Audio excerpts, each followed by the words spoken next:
just trying to survive and learn to love along the way. By Foreplay on AO3. Episode 5, Chapter 5 of Betrayal and Consequences. Shota is just finishing an explanation of the night before to Tsukuichi when they run into All Might. All Might, what are you doing here? Did you not read the part of the email where I said the kids shouldn't have any visitors? This man must be illiterate. You have to be to fail to understand that part of his email. Well, I may have missed that part. And most of the email. I stopped reading after I saw that he was attacked. I simply wanted to surprise young Midoriya with a visit from his mom, since nobody thought to tell her that her son was attacked by a villain. You did what? Now he knows the man is illiterate. The woman cannot be here. You heard me, Eraser. She's actually in there right now. I wanted to give them a moment to look. Shota is running off before a still smiling All Might can finish his sentence, feeling the detective follow closely behind. The run to Midoriya's room feels much longer than the walk to the front door had, and Shota had never been more grateful for the empty halls. They do not need a nurse berating them for running when his problem child is in danger. Shota burst into the room, capture weapon flaring and freezing at the scene.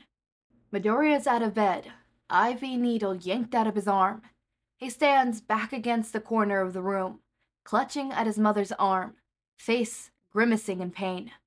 The short woman has the kid's sprained wrist in her hand, blood seeping from beneath her fingers. He's been trying to pull her off, but whatever he's doing seems to be making the pain worse for him. Let him go. She turns around at that, yanking his kid by the arm to pull him with her, finally noticing the others in the room. Midoriya whimpers at the movement, fresh tears falling from his eyes as his injuries are jattered. Shota meets his eyes, and he looks terrified. No sign of the reckless determination he had come to expect from the kid. Oh, you must be Eraserhead, the teacher who cares too much. Well, if you care so much, then you can have the worthless Deku. With that, she propels Midoriya towards them by his injured wrist, and he quickly tosses his balance as she lets go. Shota, however, is much faster than she thinks, and he catches the kid as he falls, bringing them both to the ground. Midoriya clutches at his front of his uniform as if his life depended on it. Another hand tugged against his chest, blood staining the thin hospital shirt. His breath is coming in short gasps now, on the verge of panicking.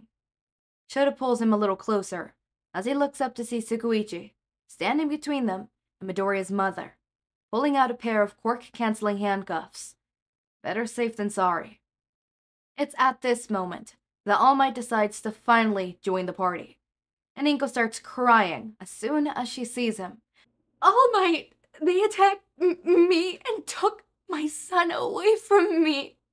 Wow, this woman is good. All Might must think so too, because he steps towards them, confusion in his eyes. He reaches a hand towards Midoriya, and he flinches away, hiding his face in Shota's scarf.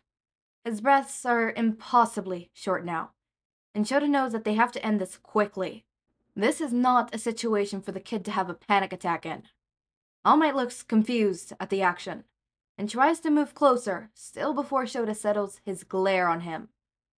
I think you've done enough here, All Might. Why don't you go fetch Dr. Kalala while we deal with the situation? All Might frowns, before getting up to leave without another word.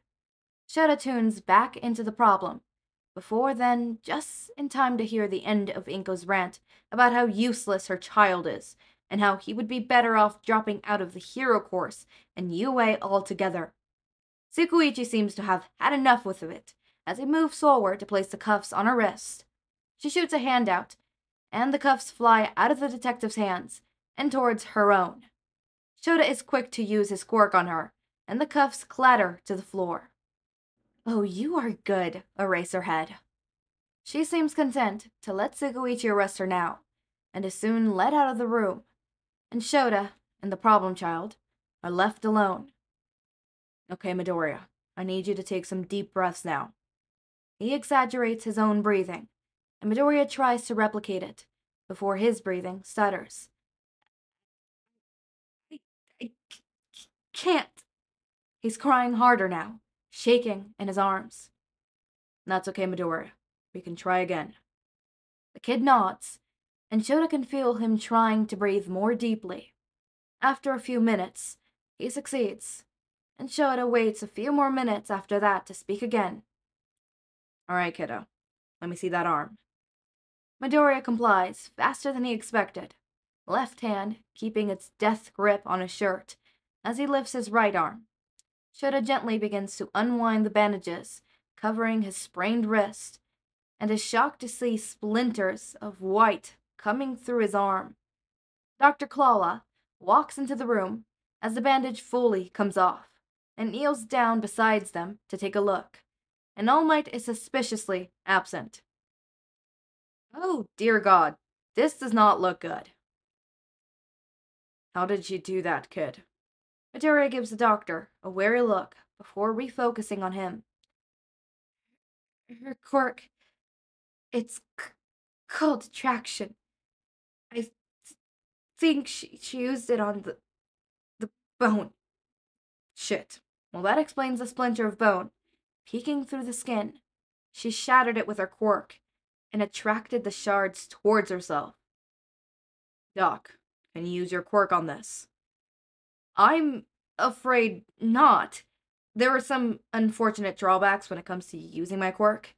It won't work on the same person twice within 12 hours.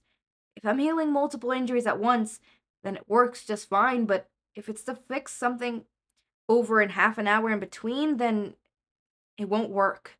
So, unless you want to wait, we gotta prep him for surgery. That won't be necessary. I'm calling in Recovery Girl.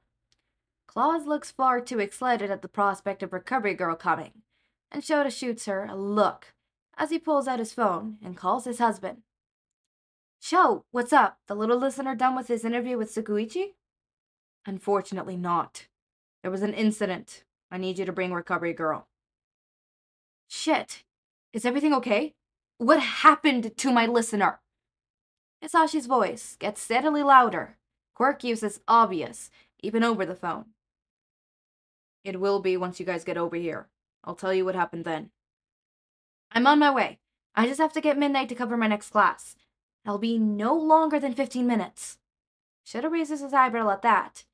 UA's at least a 25-minute drive. Alright, Sasha. See you soon.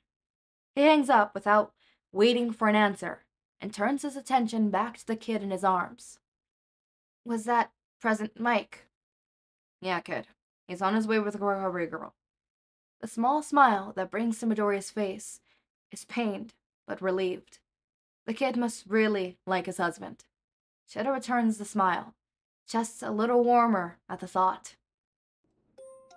We're gonna go straight into Psychology Corner, and I want to talk about Inko and her manipulative strategies, right?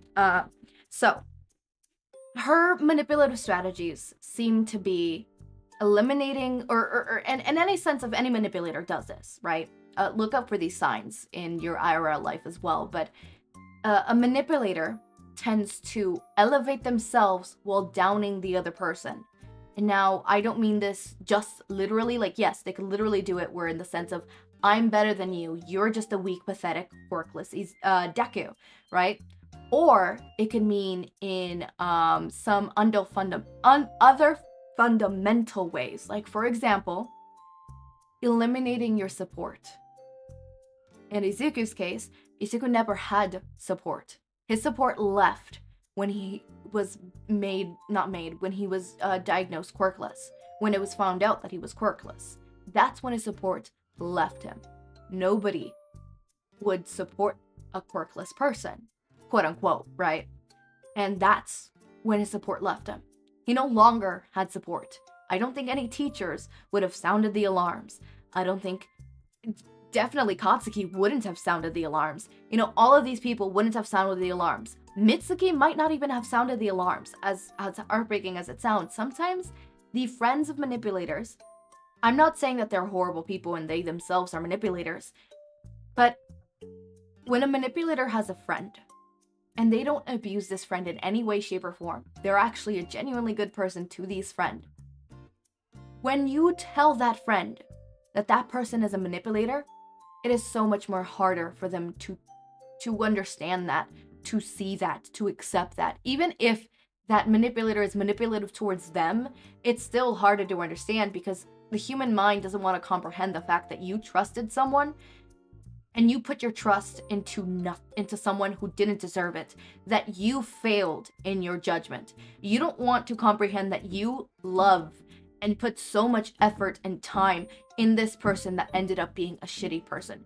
You don't want to admit that the person you love is a shitty person. You don't. You make up excuses for them. In your mind, it's hard to comprehend the ones that you trust and love that are horrible, are bad. It's one of the reasons why leaving a manipulative situation can be difficult, right? Not just to learn helplessness, not just the whole you love this person kind of thing, like you love them and you don't want to leave them.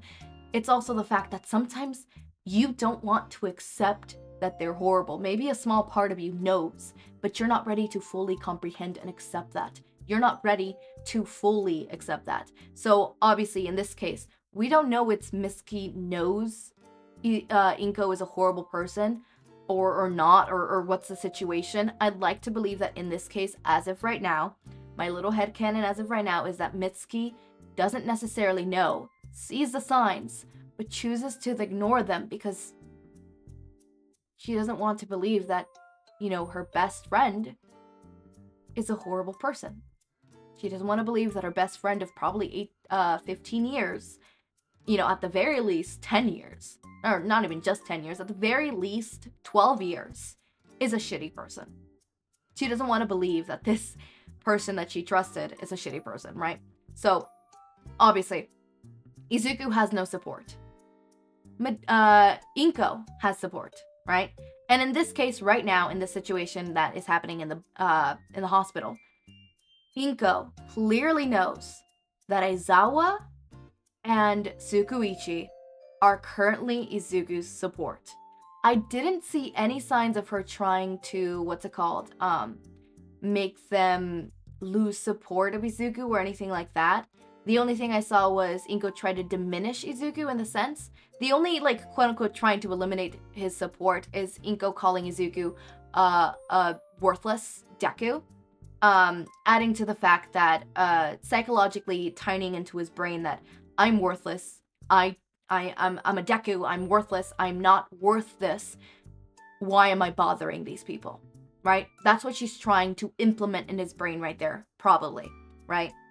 Again, this is all hypotheticals on, you know, the knowledge that I have, a background knowledge on psychology. I actually didn't learn all of this in psychology, the whole manipulator and how manipulators work and stuff like that. This was specifically something that I researched on my own and found out on my own, obviously, from IRL experience. But for the most part, there was this book that I read a while back. It was at a library, and I loved it, and I took a bunch of notes on it. But moving on, as I was saying, clearly this is probably what's happening at that moment. She probably has already primed Izuku that the words worthless and Deku, when she calls him that, he is to think and react as, I'm worthless, I am horrible, I'm a Deku, why am I wasting people's time? She's already primed him. She's had plenty of time. She has 15 years of time to prime this dude. And she probably has. She probably has primed him, right? And that's what she tries to get Izuku away from his support. Is it the most efficient way? Probably not, but she tried. And I'm glad she failed. And obviously her way to elevate herself is via All Might. All Might in that situation is the only one she knows is an ally. She's gonna try to bring ally into her side, because that's what manipulators do. If you're ever having an argument with someone and that person brings in a second person, and this is something they constantly do every time you have an argument, it could be something as stupid and small as is water wet, or it could be something as serious as, hey, you are breaking my boundaries, and they bring in a second person that they know is going to agree with them, That manipulation strategy is specifically to diminish your point of view. It is to make you feel as though I'm insane, I'm going against the popular, thought, maybe I'm in the wrong. It's supposed to diminish you because, look, I have a supporter, you don't. See, that's why you're wrong. Because people aren't agreeing with you. You're wrong kind of situation, So that's what Inko is trying to do there. She's also trying to do a second type of manipulation within that itself, right? She's trying to elevate herself with support, right? In the sense of like, look, I have support too, right? Obviously, it doesn't work as efficiently because, Tsukuichi and Aizawa are there. But if Tsukuichi and Aizawa weren't there and it was just All Might, Izuku, and Inko, imagine how absolutely cornered Izuku would feel. He is fighting this battle alone, and someone he deeply trusted, which is another thing. Inko is trying to diminish Izuku's support, and if she diminishes one, she could diminish the others. It could be a domino effect, and she's trying to get All Might to side with her, so that way, Inko's like, see, someone you trust so dearly and is such a great impact in your life that you worship is on my side. Maybe you're in the wrong. Get it right, Izuku. You're in the wrong. Look. Right? And also serve as a fact of All Might is such a pillar to Izuku that if that pillow gets broken, that breaks all the small little trust he has on other heroes. This is his hero. His main hero. His favorite hero. Kill that? And you very well could destroy his support with other heroes, right? So Inko's, trying to elevate herself, while at the same time diminish Izuku and his support by bringing someone that was supposed to be Izuku's support into her side. She is, with the numbers. She's grabbed with the numbers, and not only did she bring someone of support that was in Izuku's side, or should have been in Izuku's side, that Izuku trusts, that Izuku worships, that Izuku loves, somebody who has way more authority than Aizawa and quote-unquote Tsukuichi, in Inko's mind at least. Probably, right? Socially speaking, All Might does have a bit more authority than both of those two combined, but in the situation itself, not really, One's a police officer, so Tsukuichi for the win. But obviously that's also what she's trying to garnish. She's trying to garnish someone who is of higher influence in the room. Being like, see, this person's of higher influence. This person has an elevated status. Power imbalance. Now leaning on my side. Ha! Right? It's something that manipulators do. We're gonna get a little more personal here. It's something that my manipulator did often. Getting people to side with her and making me seem as the bad guy. I'm in the wrong. I'm always in the wrong. I was always in the wrong. Any of my ideas, any of my opinions, any of my thoughts, any of the boundaries I tried to push, I was in the wrong the whole time, because it would always be people of higher value than me to be, going against me. Think our seniors in classes. One time specifically, she brought in a whole teacher. And I don't know how the fuck she played through with that and managed to get that through. And that was heartbreaking. It was fucking heartbreaking. Because I felt truly trapped. And I'm happy that Izuku has a support system in the sense of Aizawa, Hisashi, and Tsukuichi. Because when you're dealing with these type of people, the best tool you can use, the best weapon you can use to finally break free is have support. Have hold of these people. Don't lose hope of that. And that's why if, you have someone in your life who all of a sudden is slowly dragging you away from friends and family, that is a huge red flag, and I'm telling you, run for the fucking hills. Because that's how they get you. That's how they get you. They take away your support. Your support is the manipulator's worst nightmare, because you having support is what determines whether you stay in their grubby little hands or you walk away. It's clearly something that my manipulator knew very well, constantly making sure that everyone around me was not my support. It was hers. Everyone around me knew her longer. Everyone around me was someone that I met because of her. The only friends I had were online friends, friends who couldn't really do anything, and even those got infiltrated by her because they soon met her. And they met her, and I truly felt alone. I did not have a single person in my life that she didn't know. The only person in my life that, there was only one person, and that happened to be my first ever friend, Denise. Hi, Denise, if you're listening to this, which you're not. I really hope you're not. Denise, why are you here? Thank you. Because without Denise and without this other person in my life, I would have never escaped that. And I escaped that because I had a support. I had a support. And I garnered that support thanks to an error on her part, which was the fact that manipulators forget that you will do something that you wouldn't do for yourself, but what you would do for another. It is miraculous what you would do for others that you wouldn't do for yourself. I mean, think about it. Fluffy Mind. Inko literally left her abusive husband, something that she wasn't about to do herself, because of Izuku. In my situation, the reason I found out and fully opened my eyes and took off my rose-tinted glasses was because my manipulator really pulled the wrong strings and hurt someone I deeply loved. Right? This is someone I loved. Was like my second love. And you don't do that. Right? You don't do that. Especially something so horrific. And then pretend like as if everything's fine and I'm just over-exaggerating and I'm the bitchy one. Right? And then after that, we started having conversation, me and this person, and we fully understood that she was not a good person. And we broke free. Because she made the mistake of attacking one of my support beams and not seeing that that support beam was the strongest one out of all the others, because she had been doing that. She had been slowly cracking all my other support beams. She got one of my friends to get completely kicked out of the friend group. This is a friend that I met not via her. Not via her. I met her by myself. She was my friend first. Beso cielo.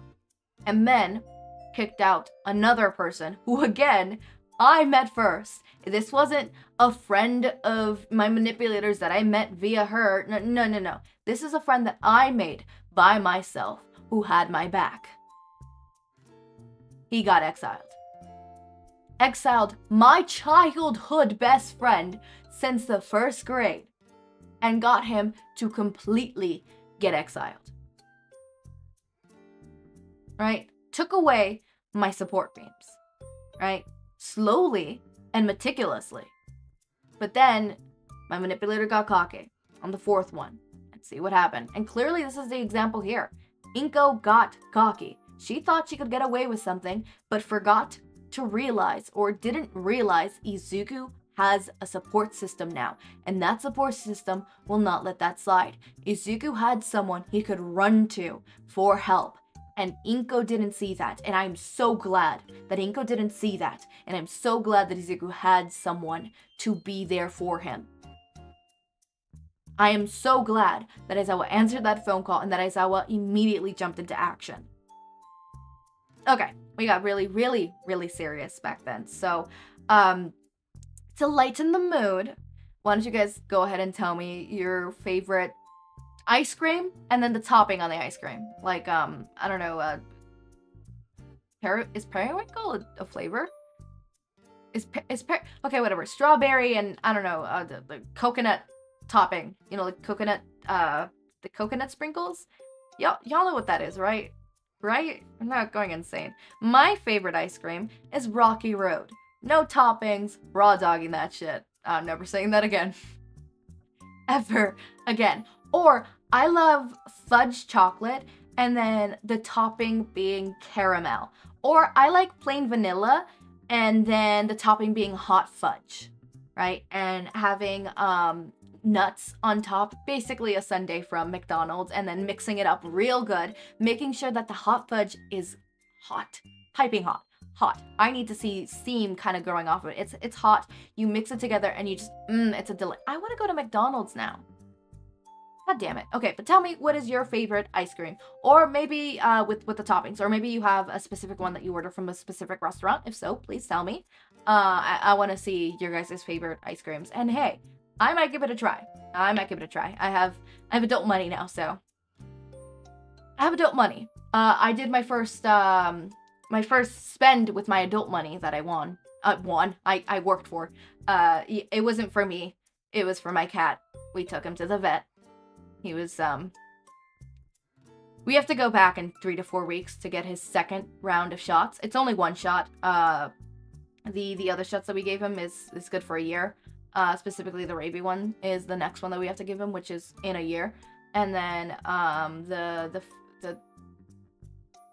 I forgot what this shot is named, but the vet told me that it is recommended for cats inside. And then I have to ask them about neutering and spading or stuff like that, and when they feel is a good legitimate time for the cat to be neutered or spaded. If I need to wait for them to go through heat at least once, or as they're 1 year old, or, you know, doing it now is an option, or like, I want to see, because I want to know the health. Not just doing it just to do it, but I want to do it so that my cat is healthy. Also, I'm not dealing with a litter, all right? We're not having a deadbeat dad in my household. You hear that, Storm? You're not being a deadbeat dad. You're not gonna be like Rat Satan's dad and going for the milk and never coming back, all right? He's dead asleep. He doesn't even, he's weird. He's weirded out by me. He's always weirded out by me, especially when I'm recording. He only likes to sit down when I'm recording a Shingeki fanfic. Which, this isn't a Shingeki, is it a Shingeki fanfic? I don't think there was any ship fanfic. Let me check. It's a Shingeki fanfic. Oh my god, I'm so excited! It's a Shingeki fanfic! Clearly he's not excited for this as much as I am, because normally he would be here. He likes Shingeki. Or at least, I don't know, he likes it when like, with fanfictions where Hitoshi is talking a lot, or Shota is talking a lot. Right? He tends to come over whenever I'm doing the deep voices. But not Bakugo's. He absolutely hates when I do Bakugo's voice. He kind of, like, runs away from me. Which is alarming. Whatever. This is long. Or, as always, my raindrops. Make sure to eat, sleep, drink water, take your meds. Have a wonderful day or night. Link to my Discord server and socials are down in the description. Subscribe to see more of my content. And thank you so much for watching.